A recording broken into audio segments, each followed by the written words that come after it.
वहीं महाकुंभ में बड़ा हादसा हो गया। यहां पर भगदड़ मचने से 30 लोगों की मौत हो गई। हादसे के बीच बड़ा सवाल प्रशासन पर है। क्या थी हादसे की वजह, इस रिपोर्ट के जरिए देखिए।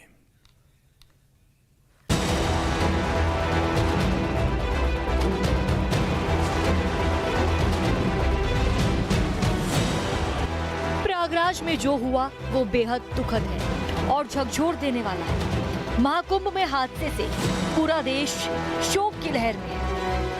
दुख और पीड़ा का एहसास देश का हर नागरिक कर रहा है। हादसा क्यों हुआ, कैसे हुआ, ये सवाल तो अहम है ही। सवाल ये है क्राउड मैनेजमेंट की, किन चुनौतियों के बीच ये हादसा हुआ। हादसे को लेकर प्रशासन का रिस्पॉन्स कैसा रहा। लगभग 90 घायलों को अस्पताल तक पहुंचाया, परंतु इसमें से दुर्भाग्यपूर्ण तरीके से 30 श्रद्धालुओं की दुखद मृत्यु हो गई है। महाकुंभ में यह आस्था का समंदर है। ये 2-4 लाख की भीड़ नहीं है, यहाँ करीब 10 करोड़ की आबादी जुटी है। लेकिन एक बात तो है कि हादसे के बावजूद खुशकिस्मती ये रही कि हालात आउट ऑफ कंट्रोल नहीं हुए। हादसे के बाद 70 से अधिक एम्बुलेंस संगम तट पर पहुंची। तुरंत घायलों को अस्पताल ले जाया गया। हादसे के बाद संगम तट पर एनएसजी कमांडो ने मोर्चा संभाल लिया। संगम नोस इलाके में आम लोगों की एंट्री बंद कर दी गई। भीड़ और न बढ़े इसलिए प्रयागराज से सटे जिलों में श्रद्धालुओं को रोक दिया गया। हादसे की खबर मिलते ही यूपी के सीएम योगी की अगुवाई में पूरा प्रशासनिक महकमा भी सक्रिय हो गया। लोगों से अफवाहों पर ध्यान नहीं देने की अपील की गई। महाकुंभ प्रयागराज का काफ़ी बड़ी संख्या में श्रद्धालुजन ब्रह्म मुहूर्त का भी इंतजार कर रहे थे। एक दुर्भाग्यपूर्ण हादसा इसी दौरान अखाड़ा मार्ग पर संगम के तट पर हुआ। क्विक एक्शन का अंदाजा इस बात से लगाया जा सकता है कि हादसे के बाद संतों के अमृत स्नान पर संशय मंडरा रहा था, लेकिन प्रशासनिक सक्रियता की वजह से हालात पर 3 घंटे में काबू पा लिया गया। सीएम योगी ने अखाड़ों से बात की, संत अमृत स्नान के लिए राजी हो गए। इसके बाद पहले तीनों शंकराचार्यों ने स्नान किया और इसके बाद दूसरे साधु संतों का स्नान हुआ। Team news state. वहीं क्राउड मैनेजमेंट करते हुए प्रयागराज से सटे जिलों के यात्रियों को रोक दिया गया। कई स्पेशल ट्रेनों को रोका गया। एमपी में भी यात्रियों के काफिले को रोका गया, जिससे श्रद्धालु परेशान नजर आए।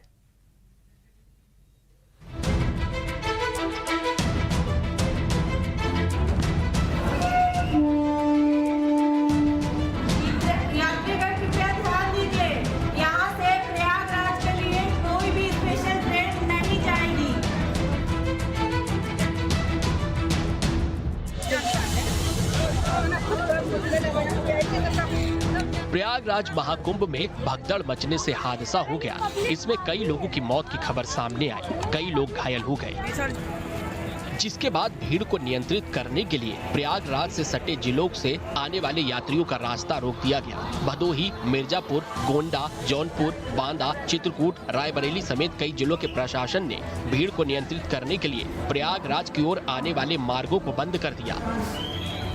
एमपी के रीवा में भी यात्रियों के काफिले को रोक दिया गया। रीवा के सुहागी और चाक घाट क्षेत्र में वाहनों की लंबी कतारें लग गई। प्रशासनिक अधिकारियों ने प्रयागराज की ओर जा रहे भारी तादाद में तीर्थ यात्रियों के काफिले को सुहागी और चाक घाट में रोकने का निर्णय लिया। तीर्थ यात्रियों को किसी भी तरह की असुविधा न हो, इसके लिए जिला कलेक्टर रीवा चाक घाट पर पहुंची। यहाँ यात्रियों के लिए खाने पीने का प्रबंध किया गया। आप लोग आगे बस में आ जाओ। अपनी गाड़ियों के पास आ जाइए। जो होल्डिंग प्लेस है वो चाकघाट में 3 बनाए गए हैं, जिसमें चाकघाट का मंदिर है, वहाँ का बस स्टैंड है, वहाँ का एक हाइब्रिड जीप है। इसके अलावा अपने और जो पीछे की तरफ अगर हम रीवा की तरफ चलेंगे तो चरौटा में, रायपुर में, मनगवा में भी तीर्थयात्रियों के लिए व्यवस्थाएं की गई है। वहीं रायबरेली प्रयागराज हाईवे को भी बंद कर दिया गया। यहाँ से कई वाहनों को वापस लौटाया गया। प्रयाग आने वाले लोगों को होल्डिंग एरिया में रोका गया। आईजी प्रशांत कुमार ने मौके पर पहुंचकर होल्डिंग एरिया का निरीक्षण भी किया। रायबरेली से प्रयागराज बॉर्डर तक दर्जन भर होल्डिंग एरिया बनाए गए हैं, जहाँ श्रद्धालुओं के रुकने की व्यवस्था की गई है। मिर्जापुर से प्रयागराज जाने वाली गाड़ियों को भी पूरी तरह से रोक दिया गया। मिर्जापुर से प्रयागराज जाने वाले श्रद्धालुओं को रोकने के लिए कई स्थानों पर व्यवस्था की गई है। पुलिस ने इन मार्गों पर सुरक्षा बढ़ा दी। हाईवे पर बैरिकेडिंग लगाकर वाहनों को प्रयाग जाने से रोका गया। इसी तरह भदोही में भी प्रशासन अलर्ट मोड पर है। यहाँ पर प्रयागराज की ओर जाने वाले राष्ट्रीय राजमार्ग को बंद कर दिया गया। हाईवे से प्रयागराज जा रहे पश्चिम बंगाल, बिहार, झारखंड, मध्य प्रदेश सहित अन्य राज्यों के श्रद्धालुओं को रोका गया। भदोही में NH-19 के किनारे पर बनाए गए 5 होर्डिंग एरिया में इन लोगों को रोका गया। यात्रियों को प्रशासन की ओर से चाय, नाश्ता, खिचड़ी और तहरी दी गई। सिर्फ ये रास्ते ही नहीं, प्रयागराज जाने वाली कई स्पेशल ट्रेनों को भी रोक दिया गया। वाराणसी रेलवे स्टेशन पर उमड़ी भारी भीड़ की ये तस्वीरें आप देख सकते हैं। 24 घंटे से ज्यादा हो गया है, यहाँ से लोगों को ट्रेन नहीं मिल रही है। भीड़ ज्यादा होने की वजह से रेलवे ने एहतियाती कदम उठाए। महाकुंभ में क्राउड मैनेजमेंट की वजह से आसपास के शहरों से यात्रियों को रोकने का फैसला लिया गया। इसीलिए रेलवे स्टेशन पर भारी भीड़ जमा हो गई।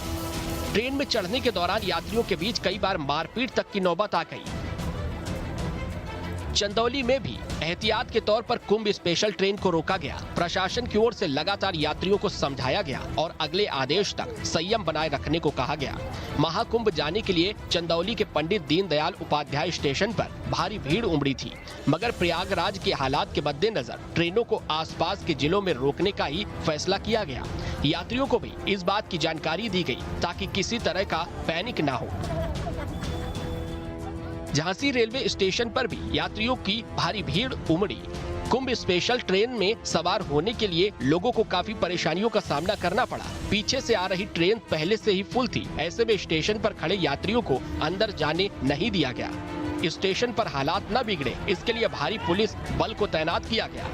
महाकुंभ में आस्था की डुबकी लगाने के लिए जालौन रेलवे स्टेशन पर भी यात्री बड़ी तादाद में पहुंचे हैं। ट्रेन में सवार होने के लिए काफी चुनौतियों का यात्रियों को सामना करना पड़ रहा है। जैसे ही ट्रेन स्टेशन पर आई, उसमें चढ़ने के लिए भीड़ टूट पड़ी। हालात संभालने के लिए प्रशासन को कड़ी मशक्कत करनी पड़ी है। महाकुंभ के मद्देनजर रेलवे 13,000 से ज्यादा ट्रेनों का संचालन कर रहा है। मौनी अमावस्या के मौके पर भी 360 स्पेशल ट्रेनें चलाने का फैसला पहले ही ले लिया गया था। रेलवे की प्राथमिकता है कि प्रयागराज से वापस लौट रहे यात्रियों को किसी तरह की समस्या न हो। इंतजाम तो पुख्ता है, लेकिन भीड़ इतनी ज्यादा है कि चुनौतियां लगातार बढ़ती जा रही हैं। Team news state.